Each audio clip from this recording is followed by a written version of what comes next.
Hello and welcome back to Comics Over Time. This season, which we're calling Murdock and Marvel, a history of Marvel Comics starring Daredevil, we're breaking down the year in the comic book industry in two parts. In part one, we'll look at the state of the comic book industry as a whole, as well as what things were going on in society that may have impacted the comic book industry during that year. We'll talk big picture about what's going on at DC and independent comics, then we'll shift our focus to Marvel. We'll look at who is creating comics, what new characters or storylines were introduced, and which comics debuted or ended. In part 2, we'll dive deep into Marvel's longest-running characters, Matt Murdock. We'll look at what the year had in store for the Man Without Fear, key things that happened, and who joined or left his world before spotlighting one key issue or story. From there, we'll wrap up the year's discussion with a takeaway before moving on to another year and a whole new discussion. We're excited to have you join us on a trip through comic book history. We are back with another new year. It is 2012, and we're talking comics. My name is Dwayne. With me, as always, my good buddy Dan. Dan, how you doing this week? Doing well, really well. It's been a long week, but got my daughter to come home and hang out. We watched some shows, and so life is good. Right, excellent. Yes, long week for me. Doesn't look like it's gonna get any shorter anytime soon, but that's another story. Why don't we dive in and talk some comics? Sounds excellent. I love it. All right, new year. Let's talk 2012. The year in comics. All right, Dan, 2012. It looks like, based on the notes here, that there's a little bit going on. In fact, a little bit more than there was last year in 2011 with regards to TV and movies.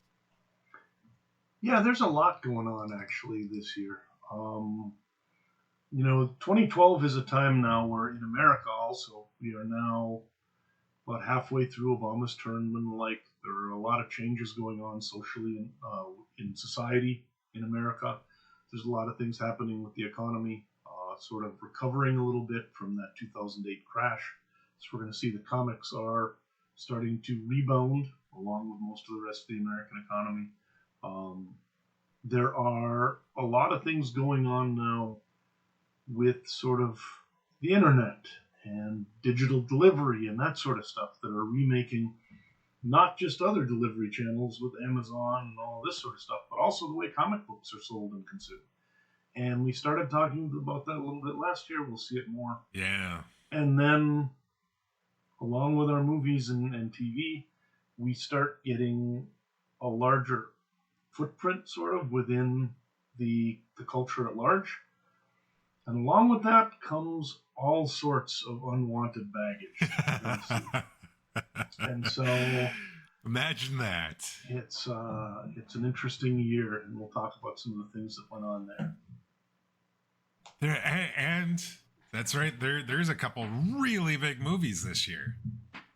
Yeah, there are a bunch of movies. There are, in fact, a lot of smaller things that, again, we're not even going to try and talk about. So I'm just going to kind of stick to the things that either seem odd or pretty important. I'd like to start by noting that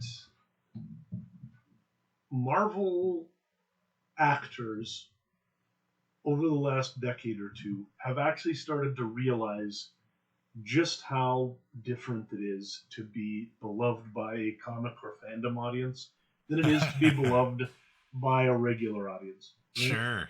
And so they've glomped onto their characters pretty strongly.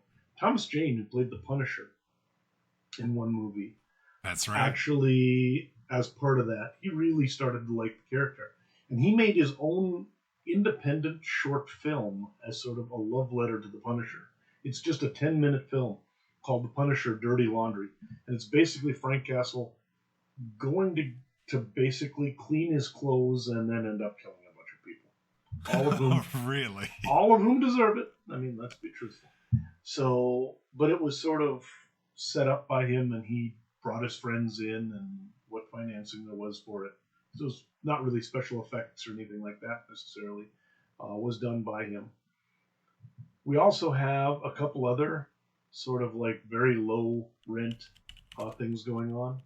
There's something called Avenging Force, the Scarab, which is sort of a play on Justice League or the Avengers.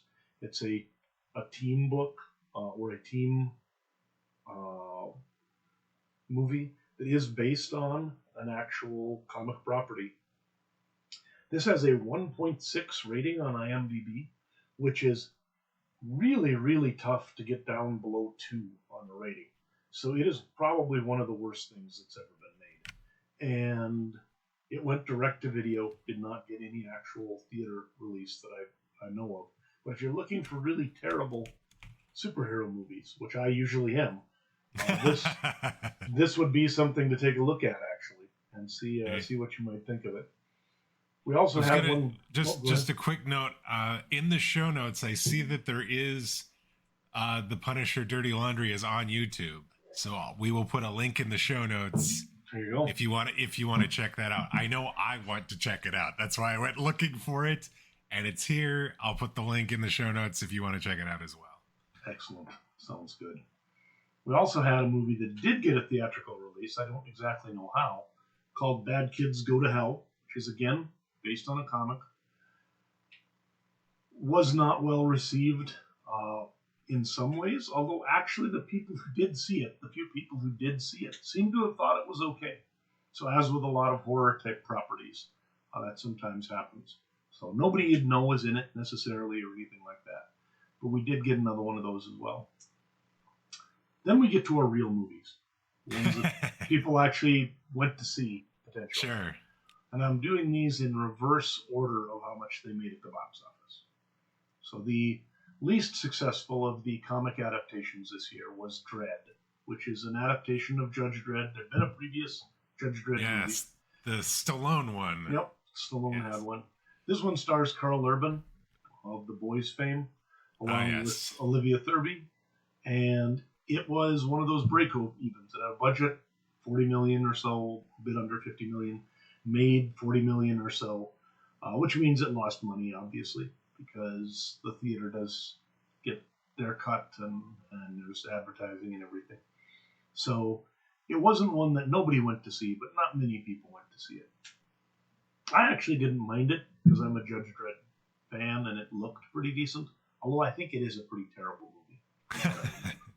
I have not seen that. I remember trailers and commercials for it, but it didn't do enough to pique my interest to go see it in the theater. Even though I have seen the Stallone one, I think maybe that's why I didn't go, because I didn't really care for the Stallone one. So I'm like, well, okay. Yeah, it's actually better. I would say it's better than the Stallone one. I didn't think it was a bad movie. But it is definitely, Judge Dredd has never been necessarily an American aesthetic, and so it's not a movie that probably connected that well with American audiences. We then had Ghost Rider, Spirit of Vengeance, second Ghost Rider movie, which definitely did not connect with American audiences. It actually made some money, $57 million budget, brought in $150 million at the box office because it's got Nick Cage above the title, right? So he wanted to make these, and he made it. He did get a nomination, like what are they called, the Golden Raspberries or whatever, for worst actor. Yeah. And it also was nominated, maybe even won for worst sequel. Sure. And there's bad movies, and then there's bad sequels, so that's probably a pretty competitive category most years. I did not like this movie at all. But then I think that the Ghost Rider movies have always been kind of an acquired taste. I know some people who really like them. Our friend Ken, I think, is a big fan of the Ghost Rider movies. So depends on what you're looking for. It may be a lot of fun. Right. Let's move on to the more successful outings then. Men in Black. Barry Sonnenfeld directing. Got Smith, Jones, and Brolin. They're joined by Josh Brolin this time. Yep, Men in Black 3. This is the third one, right? Yes, because we've already had the first two. Yep. And Josh Brolin was the new addition for this one. Correct. So now they got a third Men in Black for Men in Black 3. And $250 million budget, so they spent some money on it. Brought in $650 million. it's another sort of, goofy addition to it. But if you're going to have at that time Will Smith's in a movie, it's probably going to have It's a pretty going to good do chance of well, making some yeah. money. Yeah. And, just overall, I've always thought those are fun. So then that leaves us with 3 remaining. The Amazing Spider-Man came out. This is the first of the Garfield and Stone edition of Spider-Man. Gotcha. Directed by Mark Webb. Made, 500 million? Because it was 200 million budget. 758 it brought in at the box office. So very nice. That's a pretty good take, yeah. A very good take, which would in most years make you the most successful comic book movie that came out that year. But Right. 2012 is not that year. Not even the most successful Marvel comic book movie. So number 2, we get DC coming in. Christopher Nolan's Dark Knight Rises. So this is the third in that trilogy from Christopher Nolan. Stars Christian Bale. It's got Anne Hathaway. This is the one with Bane in it, right? And he rips up the Pittsburgh football field and all that sort of stuff. Yeah. Yep. Anne Hathaway is Catwoman, and Bane's in it as well.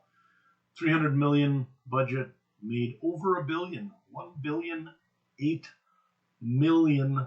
$1.08 billion. So that's a lot. That's a nice take. You don't. It's a really good take. Movie theaters and movie companies don't complain about the B. And then, of course, that also would normally lead for the year. But this year, The Avengers, directed by the Russo brothers, starring everybody that's now become a superstar because of the MCU, romps to a $1.5 billion box office take on a $225 million budget. So it actually cost less to make than Men in Black 3, but, made quite a lot more money. Took almost 3 times as much in. It just, I can't even, I know, movie box office numbers have changed now post COVID and that, but I can't even just fathom 1.5 billion anymore. It just seems absolutely ridiculous. Yeah, it is crazy. The other thing, though, when you think about how ubiquitous the Avengers movies were at a certain point, that this was a time when you had these media properties like Game of Thrones and the MCU and whatever that just became dominant. And I don't know if it was sort of the early age of social media and the fact that you just started to get some of the internet sort of information sharing capabilities where people could sort of geek out in collective terms in a way they hadn't been able to. But we obsessed about stuff more right around this time than at any other point, I think, in history. Well, one of the things I think it does have going for it that movies don't have now is it had a very long theatrical run. It came out May 4th, and I think it was running through end of September or something. It was ridiculous. This when we're recording this episode is the weekend's Superman, the movie Superman that came out in mid-July, is coming out on HBO Max for streaming, and that is 2 months later. And I mean, if it was the Avengers back in 2012, it wouldn't be leaving theaters for another 2 months. Yeah, that is absolutely true. They've ratcheted everything up to where that first weekend or two of box office is basically everything, it seems, for a lot of these. But in any case, the other thing it had going for it was that really successful slow burn build of all of these other movies. We had 2 Iron Man movies, we had a Thor movie, we had a Cap movie, all of these coming in and sort of giving context and world building sort of elements that then allowed people to come into this and really enjoy it and be a part of sort of what it feels like to be a comic book fan without having to have that 30-year history of reading comics or whatever. So It was a magnificent achievement. And I think for most of us who are comic fans, going to the Avengers on opening night was sort of like a religious experience, essentially. You know? It wasn't for me. I wasn't even a comic book fan at that point, and I remember wanting to see it opening weekend. I didn't see it like first day, but I saw it opening weekend, and I think I went back at least once and saw it in theaters again because I enjoyed it so much. Yeah. And I mean, when you look at it against something like the other big one this year, Dark Knight Rises, which is also something that, was incredibly successful, and Nolan knew what he was doing. These are fantastic movies. But there's something about Dark Knight Rises, something about the X-Men movies that had come out, where they still seem like they're trying to find a way to have their cake and eat it too, to be comic book movies, but still be somehow cinema, where Yeah. they're comic movies, but they're better than comic movies. Yes, right? yes. And the Avengers are like, screw that. We are a comic book movie, and we are just going to go for it. You know? One thing I will say about the Avengers is it feels like a comic book movie pulled into the media of film. Like the pictures that you were seeing on the screen, the story, everything just felt just so just huge, and it like did not apologize for that in any way, shape, or form. And I think that's maybe part of what resonated with a lot of people is that it's like that's what we want. We want something that we would have enjoyed and loved in the comic book page pulled up and put onto a movie screen for me to be just jaw-droppingly just amazed by what I'm seeing. Oh, so that was a lot of fun, and I think that it does have ripple effects for a long time for the industry, though. Sure. Because there is almost like a world pre Avengers and Dark Knight, pre early MCU and Dark Knight trilogy, and a world post those.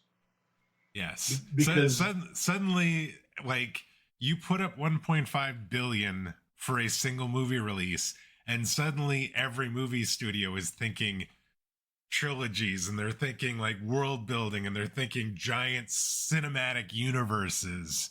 And what do we do to emulate that model? And nobody's really been able to do that.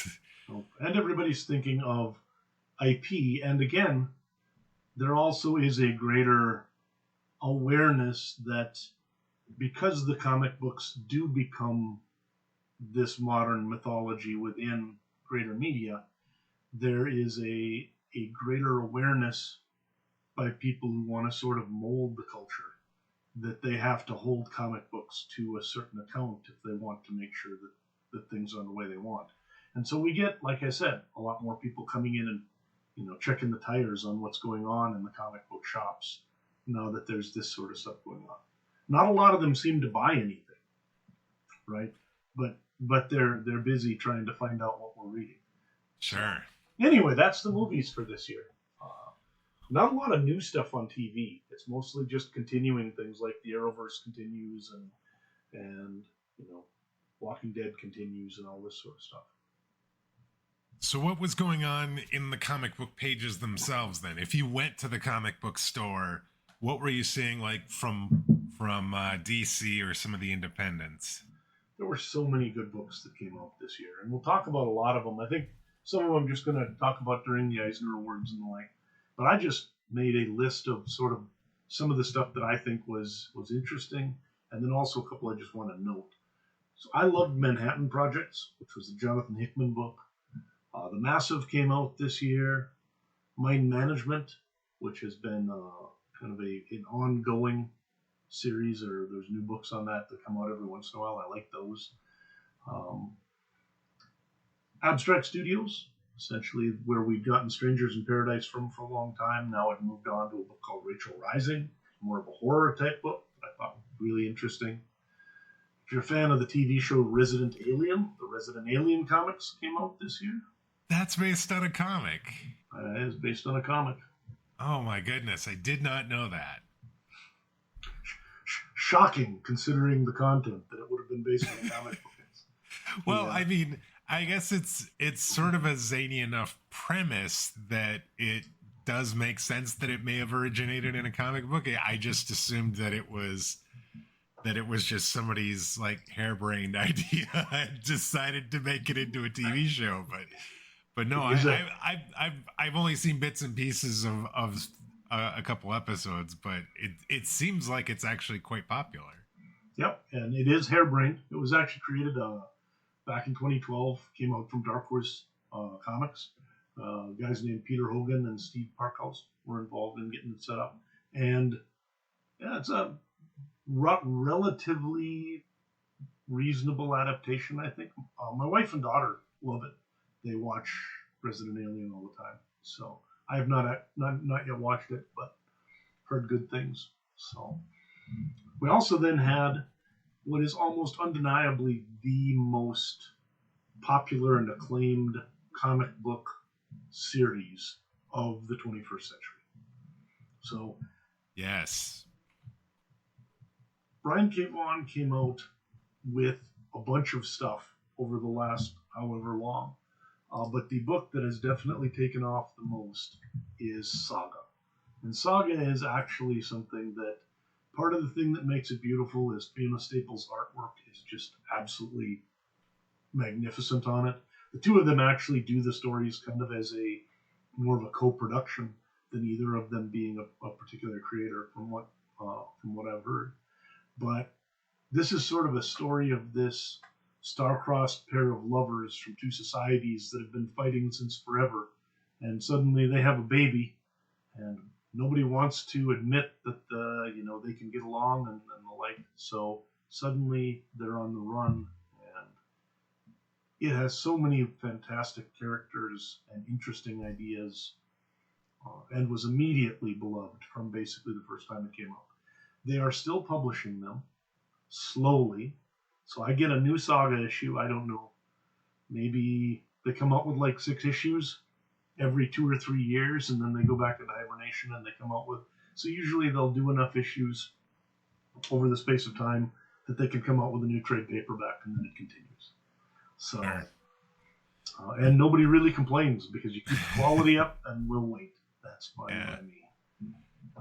This is one of those books that you and I have talked about that that is on my list to get into, that you've given me access to some of the early trade paperbacks so that I can dive into this, because I've heard good things, and I asked you about it, and you were able to borrow me some of it so I could get into it. I just haven't gotten a chance to get into it yet, but that is high on my list of things I want to read.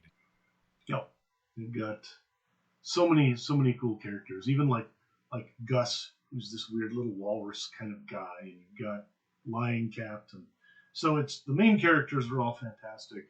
There's some twists that just will break your heart, and there's also just a lot of really solid stories. So Saga, and then a couple of things just to note.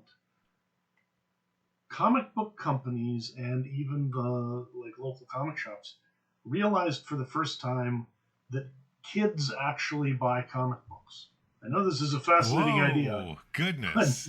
But they've basically given up for a long time.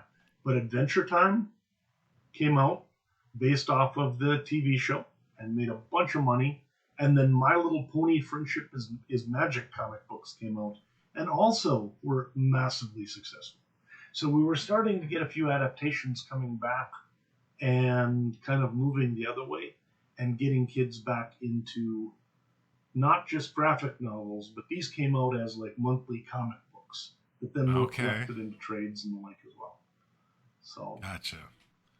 That's a pretty good list there, I think. There's so much more stuff, and we'll talk about more of it when we get to the Eisners. But yeah, it was a good year for comics. And actually, it's a really good year for Marvel. We'll see there's 2 or 3 pretty important Marvel series that come out this year as well. So what effect did that have on sales as we move in and talk about industry information? What did the needle go up then? Yeah. sales are way up. We went back up to 474 million. You will note that that's not, I think, the all-time high, because pre 2008 there were maybe some years that were 500 million or around there, but it was up 14.7% over previous year. So what's happening is the economy's coming back, people are able to buy stuff, and there's really great stuff to buy. Yeah, that seems like the highest number we've seen in almost a decade, I want to say. Yep. Graphic novels were even a bigger part of that. They went up 21%.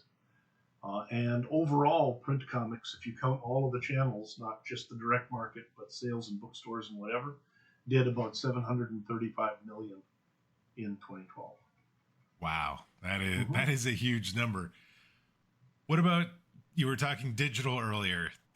We see an uptick there as well? 180% increase. So digital sales were something like 50 or 40 million last year. They're 70 million this year. So already in 2012, with the iPad only being like 3 years out from being initially delivered, we're already seeing that 10% of, so print comics did 700 million, digital did 70 million. So digital's already doing 10% of the total that print's doing. And when you think that's sales, profit on a book that you don't have to print and you don't have to send anywhere is a lot higher than profit on a book you do have to print and you do have to send anywhere. Because the way that comic books are being priced at this point, to protect the direct market, it usually is a 1-to-1 pricing where you can buy it for $3 at the newsstand or you can buy it for $3 online. You don't get it for 50 cents because you don't need to print it. It's still full price. So, yeah. And as part of that, then, one of the biggest ways you get comics, and I was a big fan of this back then, was Comixology, which reported sometime in late 2012 that it was the third highest grossing app in the iPad app store for 2012. Wow. So pretty good. Pretty decent indeed. Yeah. So what other things do you want to note regarding industry trends and that are going on this year? I mean, we're also seeing that besides digital, there's also a move towards independent publishing. And in fact, if it had been an actual publisher instead of just a fundraising arm, Kickstarter or Kickstarter-based comics would have been the fourth biggest U.S. comic publisher, taken as a whole. So a lot of people are kickstarting comics. They're finding success. And actually, in fact, relatively quickly, Kickstarter went from comics being kind of a niche thing to something that they developed categories around, because it became one of the bigger things that was being done on the platform. Sure. So what about, you talked a little bit about sales with regards to Marvel and DC. Where are they 1 and 2 then? Yeah, Marvel's still a little bit ahead. Together, they're at about 70% or so of the total, and Marvel's just a little bit like Marvel's 35% and DC's 34%, or on sales, it's Marvel's 32% and DC's 30% or something like this. So, but then also, we've got things going on in the greater world. Disney actually bought Star Wars this year. Oh, okay. So that was that whole acquisition of Lucasfilm, where George Lucas sold Star Wars for $4 billion. And then I think Disney made 4 movies that each made $1 billion and got their money back. And that's all just profit for the next 100 years or whatever. Seems like a good investment for them there. DC was going around messing with people's IP because they announced and put out some before Watchmen prequels. Alan Moore had long been trying to get his rights to Watchmen back, because the idea we talked about previously was that as soon as Watchmen went out of print, the rights would revert back to Moore. Since 1987, Watchmen has never gone out of print, and DC is never going to let it go out of print, so they keep the rights forever. And as part of that, they're also like, hey, since we're not giving you back the rights to the thing that you expected to get back, we're going to start hiring other people to just write new stories with your characters as well. So hopefully that's fine. And Yeah, I can only imagine how well that went over with Alan Moore. it did not go over well at all. So Jesus. we also had Gary Friedrich forced to pay Marvel $17,000 for legal bills and infringements on Ghost Rider. And Friedrich had been trying to actually get rights to Ghost Rider for quite a long time. And this was a real kick for the whole idea of being able to get treated fairly if you're working for hire for the big two. Also, it was not easy that, this is a year when um, when Jack Kirby's family is actually in court trying to get back some of the copyrights and rights to the Marvel characters from Marvel, and a $1 billion movie based almost entirely on Jack Kirby's characters comes out, and the family and the estate gets nothing. So that left a bad taste with people as well. Right. We had some stuff going on again with social media. Rob Liefeld decided to basically start posting every day and was sort of an entertaining menace on the internet for the better part of this period of time. He's always been somebody who's big on self-promotion and the like. So some of those were entertaining. His social media was as loud as his art in many ways, which is kind of crazy. Gail Simone actually got fired off of Batgirl this year, and then the response was immediate and sort of scathing from the internet, because everybody's like, "What are you doing? She's the best thing on, that title." And so they rehired her. So this is an early sort of example of how internet reactions, social media responses actually can move the needle with some of these companies in terms of hiring decisions and things like this. We had some creators behaving badly. Tony Harris actually was someone who had been an artist. I've got a Tony Harris original artwork page. I did not realize that he actually had been involved kind of at the start of this. But he had a Facebook post talking about the proliferation of what he called fake geek girls at conventions and the like, which then started a firestorm. Oh, goodness. This is on the heels of, like, 6 months ago, you had what was called Gamergate began in the gaming community. And now this is going to lead into, some of the Comicsgate stuff and the like that we'll be seeing eventually. But at this point, it's more just a matter of you're starting to see new groups of people taking interest in comics and comic properties and going to conventions and becoming interested. And you're seeing people who are invested in sort of the existing infrastructure and try to gatekeep who can be a comic fan are starting to sort of bring out their long knives. And so it's very early, but this is obviously a bellwether for what we're going to be having a lot of trouble with.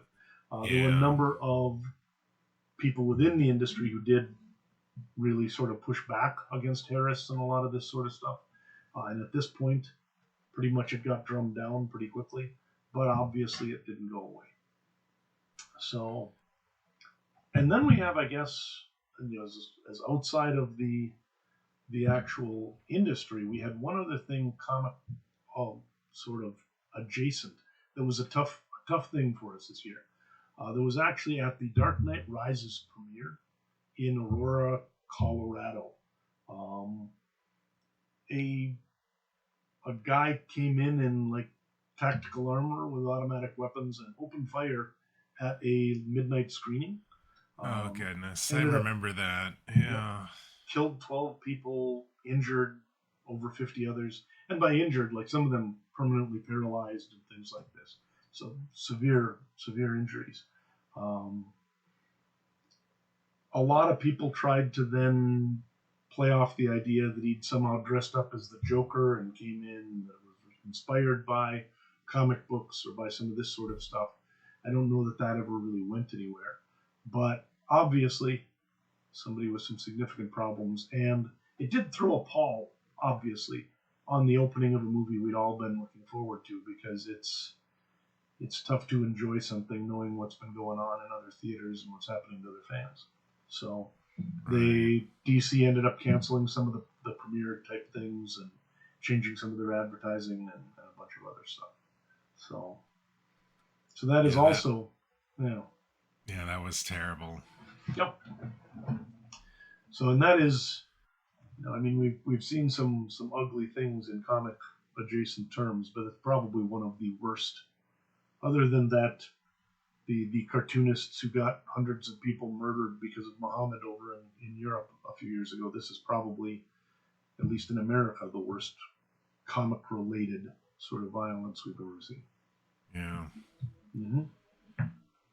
Let's move on and let's talk about the publishers. Did we have any new publishers this year? Did any publishers shut their doors this year? It was actually a really good year in terms of no publishers closed. So, or at least no publishers who published more than 20 or 30 books that I could find actually closed. And we did get one sort of major new publisher.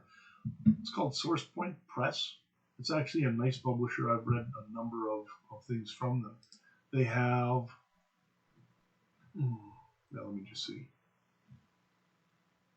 I'm just going to start that over. So, and we did have one new publisher that's done a substantial amount of stuff. It's called Source Point Press.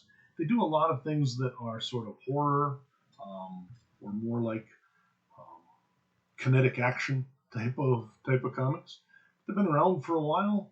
They've won some awards, and it's kind of a bunch of more indie comic type of stuff that occasionally they come up with some things I really enjoy. So always good to see new people hopping into the pond, because that means that the environment is hopefully healthier than it was. Yeah, I was thinking, given the substantial increase in sales this year, that it would have surprised me if there would have been any major publishing closings, but it's nice to see that there was a new one that joined the fray as well. Looks like you have some notable passings that occurred this year as well. Yeah, it's getting to be tougher each year because of the fact that we've now got a lot of the creators from the Golden Age and even the Silver Age who are aging into dangerous areas. So we lost John Severin, who was one of the old EC and Mad guys, Tony D. Zuniga and Ernie Chan, both of whom are Filipino artists who had a number of DC credits. I loved these guys' art. They both had just a very fluid, interesting style. Ernie Chan especially, you could always tell his art. He had this special way of kind of hatching and the like that was fascinating, but it was always really good stuff. And so both of those guys were artists I enjoyed. Spain Rodriguez, who's one of the original Zap guys, and also has a character called Trashman he created, which is a big character in sort of the underground comic environment, passed away. We lost Jean Giraud, who's also known as Mobius. He did Blueberry, he did The Incall, a number of other things. He's probably the most famous French comic book creator ever. And then he also was, part of that is that he was also involved with the creation of something called Metal Hurlant, which is the precursor of our heavy metal comics. Sort of the more adult sort of content comics that are designed for the newsstand rack, sitting alongside regular magazines instead of being with the comics. Gotcha. Okay. And then as far as America goes, the big loss this year is Joe Kubert, who did a ton of stuff for DC. He is one of the great war comic creators. He also was probably the primary Hawkman artist. If you think of Hawkman, at least for me, I think of Joe Kubert. And at a certain point, he decided that it was important to actually help to create a way for new artists to get their start and to get trained properly in comics. So he started what was called the Kubert School, which has now been continued on by his kids as well. He also has two sons who are fantastic artists, and a granddaughter as well. I can't remember exactly what her relation is, but So the Kubert family is a powerhouse family in comics. Kubert School is something that has been incredibly important. There's tons of Eisner winners and important creators who went through that cartooning school. And Joe Kubert is kind of one of the giants of American cartooning. So really, when you think of losing Spain Rodriguez, one of the giants of the underground, Jean Giraud, who is a massive influence in European comics, and Joe Kubert on the American side, it was a painful year of losses for the comic industry. Yeah, definitely. Yep.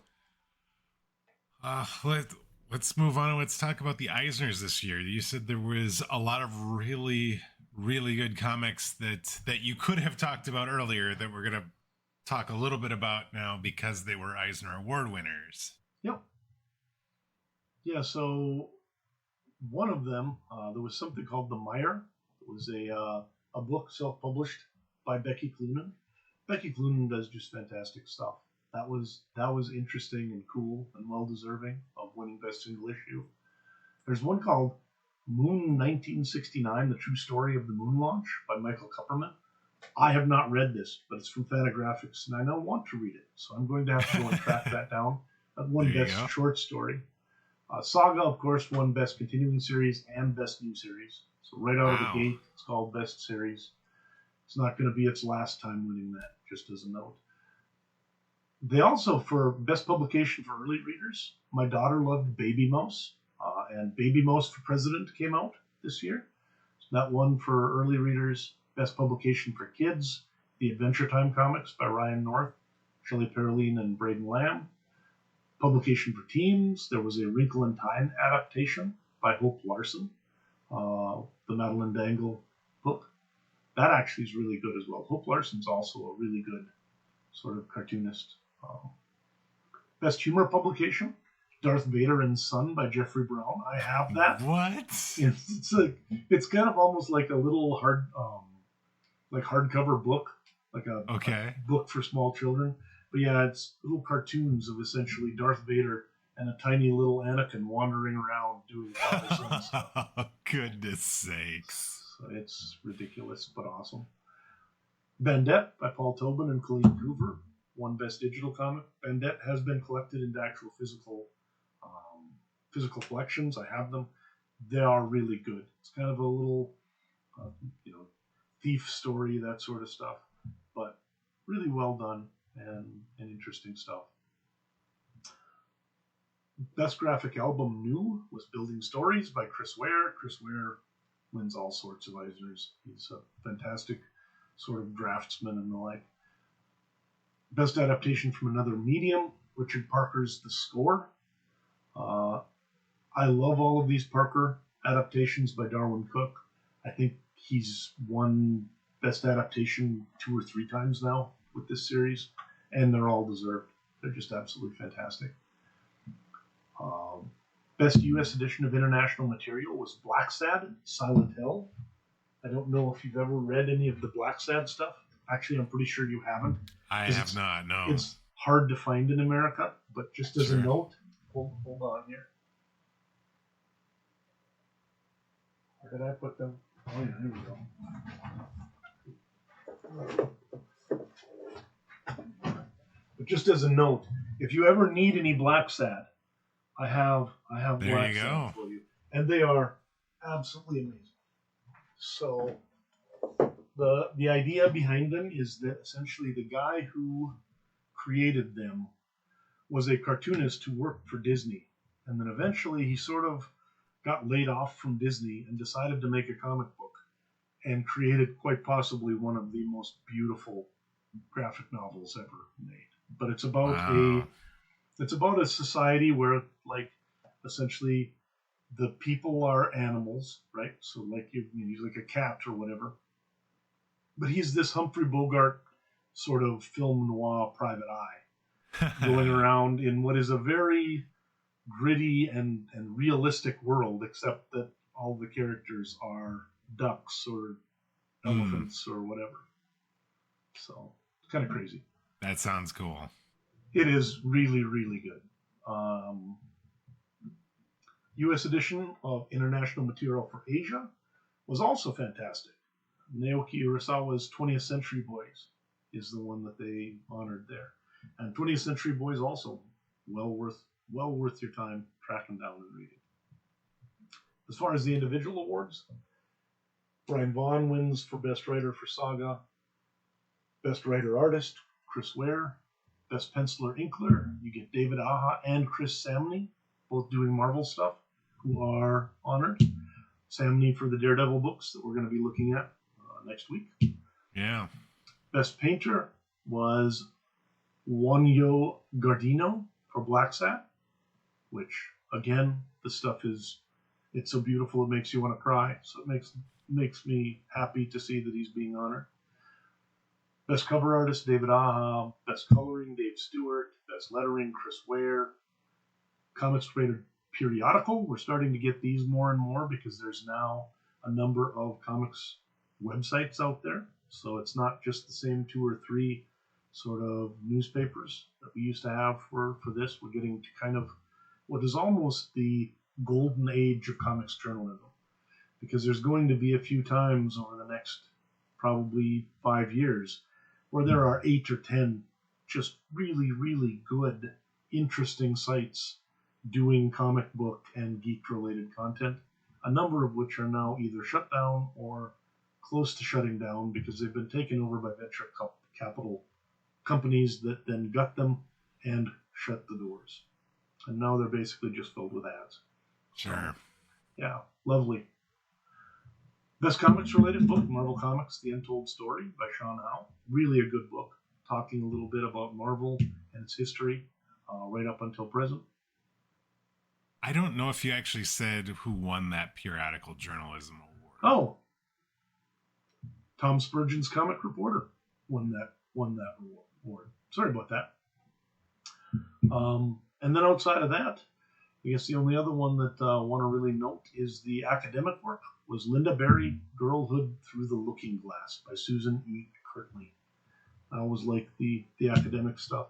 And again, we are coming into sort of a golden age for that too. This is another book coming out of University Press in Mississippi, and that and a couple of other university presses are going to be doing just astonishing stuff on the history of comics and biographies and monographs on comics sort of personalities and the like over the next 10 years. So, no. Did we have any Hall of Famers this year? Mort Meskin, Spain Rodriguez, who we just talked about, Lee Falk, cartoonist Al Jaffe, Joe Sinnott, longtime Marvel inker, and Trina Robbins, who is one of the early people who did not only independent and underground comics, but then also did a lot of stuff with a lot of the big two as well. So, yeah, a good class. Yeah. All right, before we move on and talk about Marvel, Dan, what was your favorite non-Marvel comic in 2012? I did not get started on Saga until late somehow. So I had to go back and get the early issues. And I also didn't find Black Sat until later. So because of that, even though I love both of them, I know that for that year, Darwin Cook's The Score, Parker the Score, was probably my favorite actual comic book. All right, that makes some sense. Well, we've spent a lot of time looking outside of Marvel for 2012. Let's turn the focus to Marvel and see what they were doing in 2012. The year in Marvel. Excelsior! All right, Dan, sales are way up. Comics in general, Marvel's still up at the top with DC like we would expect. They've been going just absolutely ham when it comes to new series the last couple years. Mm-hmm. I'm going to go out on a limb and say this doesn't stop this year because of how good things were happening, how good sales were this year. Well, but remember one thing. Even though they've been increasing a lot of stuff, last year they fired a bunch of their staff. Oh yeah, that's right. So there are consequences to actions occasionally. So they did storm back to dominance in the sales charts, but their output actually plummeted in the wake of all those firings from last year. That said, A lot of good stuff came out this year, and 2012 did see the debut of what's called the Marvel Now initiative, which followed on the heels of DC's sort of reboot of their whole environment a couple years ago into the New 52. Marvel said, yeah, we kind of want to try something like that. And so what they ended up with was what they called Marvel Now. All right, so how many new series then did they put out this year? They had a total of 613. If you remember, we were well over 700 just recently. New series, there were 450, which sounds like a lot. It does, until you think about what happened in 2011. 791 total titles, 636 new titles, just 1 year ago. Absolutely crazy. So yeah, that did actually make a huge impact with regards to the amount of books that they're putting out into the market this year. There was actually room for some other titles out there. Yep. And remember, some of this stuff too, it reacts after things change in the market. So when the economy starts up and people start buying, there's a good chance that next year we'll see more again. But we're still coming out of a recession, so that's one of the reasons that retraction would happen. Nonetheless, all those firings hurt, and with those 450 new series, we had 491 ending. So wow, over that's almost 50 40. less. Yeah, that's 41 that had been going that ended up ending this year. Yeah. Mm-hmm. So what was what series was the highest then at that point? We've been checking our, which one books are over 100 issues. We've been at like 5 or 6. As of this year, because they canceled a couple of them last year, issue 267 of Amazing Spider-Man is the highest number published by Marvel.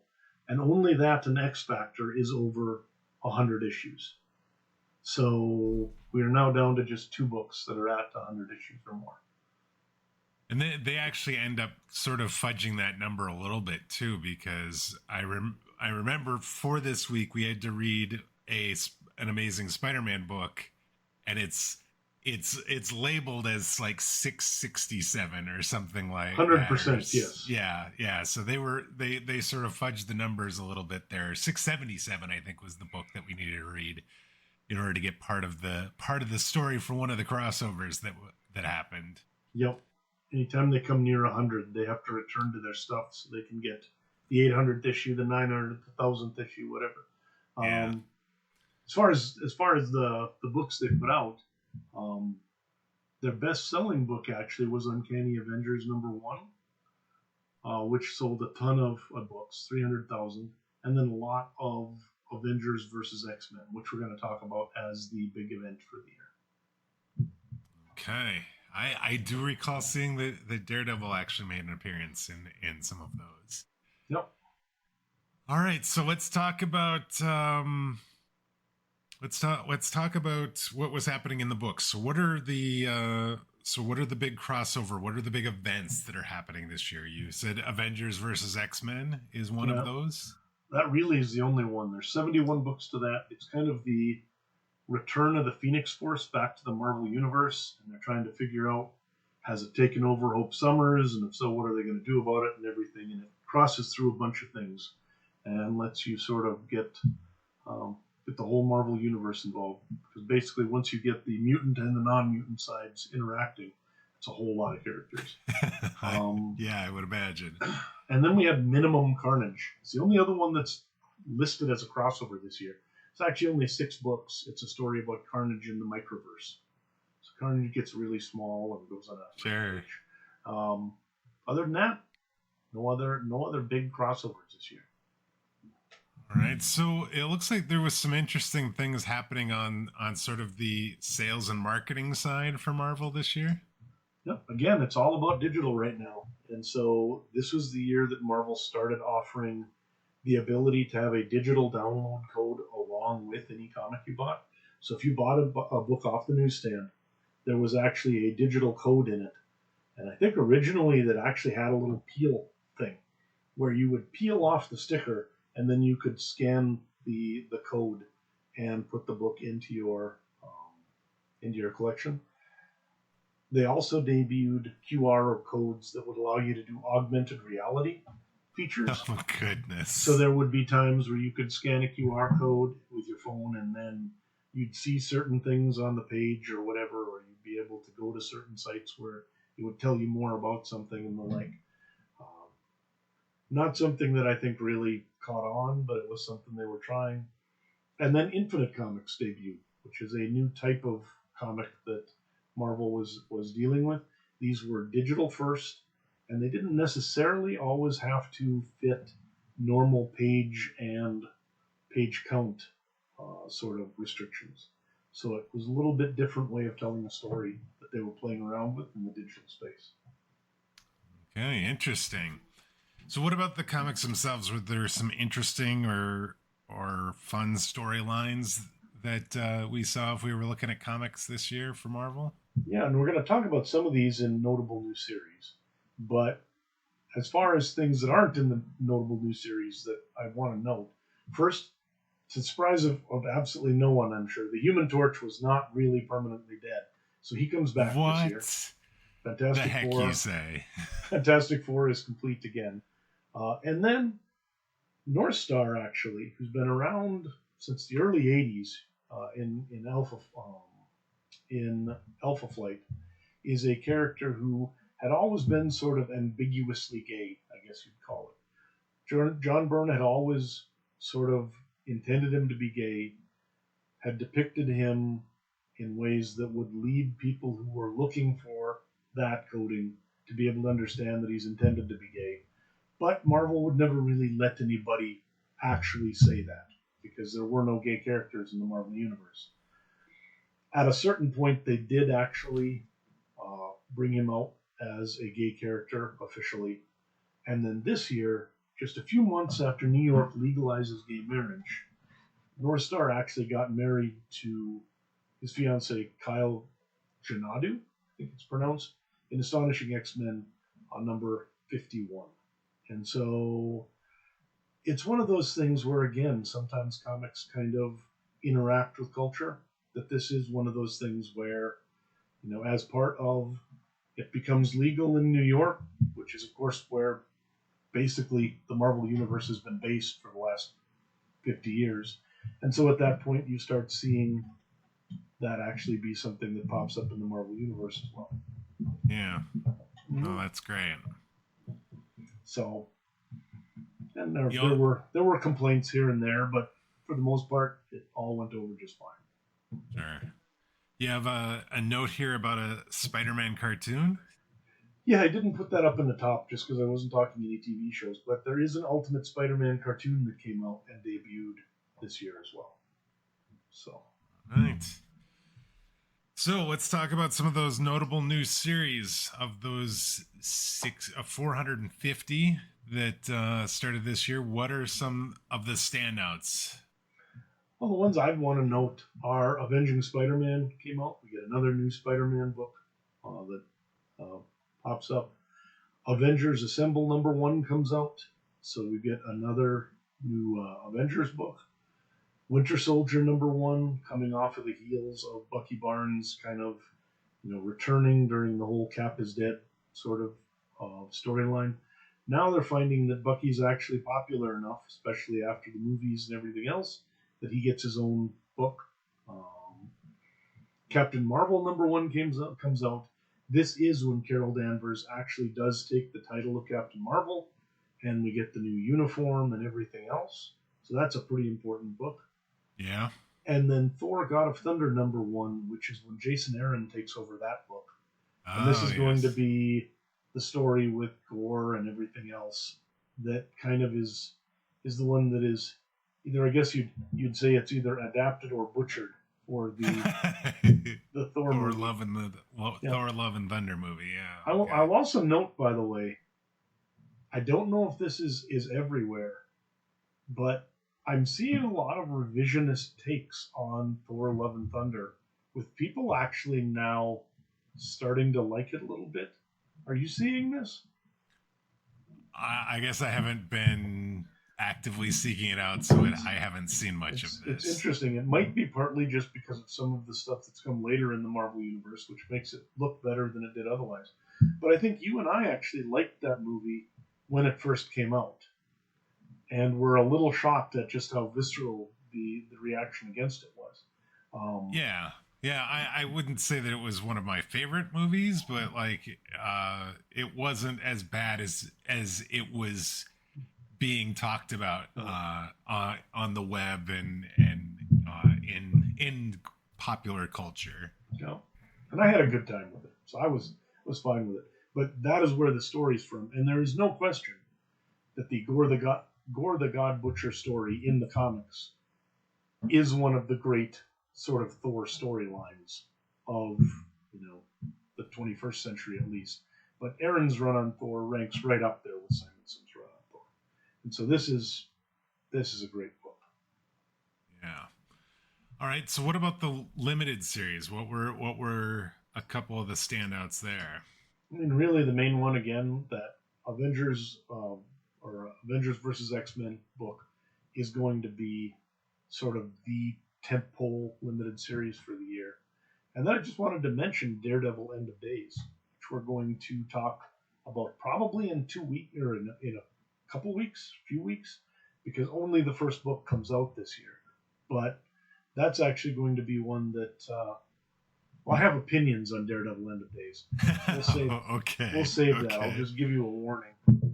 I have not read that yet, so that's something I will get to look forward to. If you have opinions, then I probably will have some opinions as well. All right, let's jump in and talk about new characters this year. Were there any big characters that came out or made their first appearance in 2012? This is a catastrophic. This is an embarrassing year of heroes, to be quite frank. I mean, we've got Hummingbird, we've got Eye Boy, we've got Miss Thing, Sprite, Shark Girl and Night Mask, Morph, Smasher, Death Locket, Anachronism. I mean, these are terrible in every way. The names are terrible. Everything, it's just terrible. Let us speak of them. Yeah, this is not exactly the murderer's row of new characters this year. There is, like, I think I've only heard of one of these characters before, and it's only, again, thank you Marvel Snap for bringing Morph to my attention out of all of this. Yeah. All right. It's not good. And I think that Bruiser character that we talked about at the end of last week when we were talking about 2011 comics, that book where he shows up, I think that was his first appearance, and that would have been January this year when that book would have actually been on newsstands, or in comic book stores, excuse me. So yeah, another character that very forgettable, I think. And a lot of these are X-Men characters, and there are always X-Men sort of mutant characters that need to be created just so they can be named and then die somehow in a way that moves the story forward for the regular mutants in the book. Sure. So I think many of these might be that. All right. Let's talk about those books that ended this year. What are some of those notable titles, those 41 titles that maybe were ongoing that suddenly weren't ongoing by the end of the year? There were a lot of them. Thunderbolts had 76 issues in when it leaves. X-Men Legacy had 69. Deadpool 65. Invincible Iron Man 62. Hulk, New Mutants both had over 50. We have some like Daken Dark Wolverine, Mighty Thor, FF, X-23, Punisher Max, Uncanny X-Men, Captain America, Incredible Hulk, Punisher, Iron Man 2.0, Fantastic Four, and our old friend Moon Knight, who made it to 12 issues and then died. So, I mean, a lot of these are core books of the Marvel Universe, you know? Uncanny X-Men, Captain America, Incredible Hulk, Punisher. So I'm assuming they all get rebooted then in 2013. Marvel Now. All right. They're all ending from Marvel Now. Correct. And most of them don't restart up this year. They start up next year. Okay, that makes sense. So we will talk about their debut, the replacement debuts in 2013. Yeah, they technically, it's one of those where they would have hit racks the late part of 2012, but their actual cover date is 2013. Yeah. Gotcha. No. Okay. All right. Well, we're getting long here, but let's talk about the bullpen. What is staff look like now, and who's the editor-in-chief?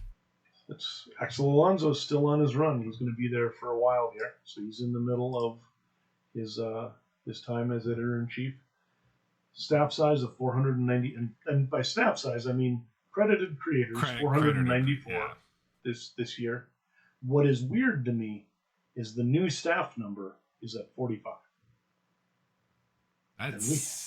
We've not been that low in ages. Yeah, that is very low. Yeah. And of them, there are very few who actually had, at least through the end of 2023 or whatever, very few who'd actually done anything long term with Marvel. So the only people who'd worked on more than 40 books are Dono Sanchez-Zalmara, Nathan Edmondson, and Sam Humphries, all of whom had around so far 50 or so books that they've worked on. We had Aaron Cooter, who's going to be my runner-up, who was an artist on FF, Ghost Rider, and did some DD, some Daredevil for a while. And I like his art. He's got a style that's sort of reminiscent a little bit of Art Adams, which is very, very cool sort of look to a lot of his art. But the winner, I think, is somebody who has two things going for him. Number one, he actually still kind of works for Marvel and does a bunch of stuff. Okay. The number of credits I have him down for is not that high. It's only like 80 or something. But part of that is that when I'm looking at it, I'm looking at interior credits, and he's mostly a cover artist. And he still does a lot of work, or at least did until a few years ago, with Marvel as a cover artist as well. So Francesco Francavilla, fantastic artist. He won an Eisner for cover artist a while ago. He's had nice runs as an interior artist on Black Panther and Captain America. He also has some Moon Knight credits. So he worked on the Lemire, the Lemire Moon Knight run as well. Gotcha. So, all right. We have a Rookie of the Year for this year. For 2012, Francesco Francavilla. Yep. You are the Rookie of the Year for 2012. That is awesome. Now, before we get out of here, Dan, your favorite Marvel comic in 2012? Hawkeye by Matt Fraction and David Aja. This is the one that had Pizza Dog and sort of the two Hawkeyes and everything. And a lot of the sort of the vibe of it was adapted directly into some of the better parts of the Hawkeye TV show from a couple of years ago. But it's a fantastic series. Awesome. All right. That's going to wrap it up for us for this week. I will tell you that we've got a lot of books we're going to be covering next week because Daredevil, there was a lot of Daredevil books this year. He crossed over into a couple other titles that you had to read in order to know what was going on when it got back to the Daredevil run. As Dan pointed out, the Daredevil End of Days starts the end of the year, but we're not going to talk about that until 2013.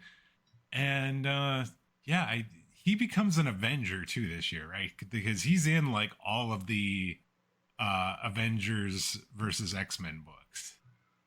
Yeah, I think a lot of people are too, though. Okay, and there's references as we go that Daredevil's an Avenger when you're looking at like the recap page at the beginning of the books. Yeah, I don't know that he's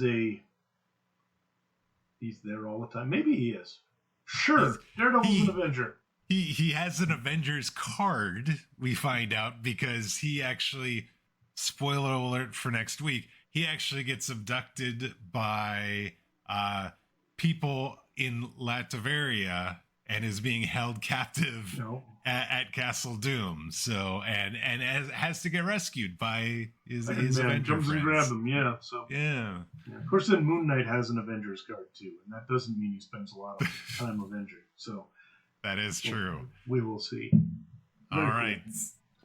That is going to wrap it up for us for this week. We'd like to thank you all for joining us. If you're new to the podcast, please consider subscribing on your podcast player of choice. That way you'll get each new episode as soon as it's released. If you already subscribed, we'd appreciate it if you'd share the show via social media or leave us a review. That'll help other new listeners find the show that much easier. Now, whether you're new to the podcast or you've been with us from the beginning, we'd love to get your thoughts on this week's show. Tell us what you loved about 2012. What books were you reading? What did we miss anything with regards to the big books from 2012? Let us know. You can email us. That address is comments@comicsovertime.com. Or if you've just got a short comment, you can send us that via social media on Blue Sky. We're at comicsovertime there. All right, Dan, got a lot done. Talked a lot of comics, a lot of movies, some B with a billion franchise setting sort of records in the movies. And next week we get to talk about a pretty solid Mark Waid run of Daredevil. A pretty solid Mark Waid run. Who are you? What's going on here? I mean, he didn't win. They didn't win best. He didn't win best writer, and Daredevil didn't win best continuing series this year. Though they did note it. I did notice on one of the books they actually had a little graphic thing next to the Daredevil logo at the top that said, Eisner Award-winning continuing series. Yes, they did. No, that's awesome. Yeah, we will see how it goes. I enjoyed them. I think this has turned into be a really fun run. So I don't know about you. I finished up that. I had to just keep rolling. So I'm done with the 36 issues of the Waid run. And it was pretty satisfying. So I'm not quite all the way through, but I'm getting pretty close. Until next week, take care, everybody. See you later, folks.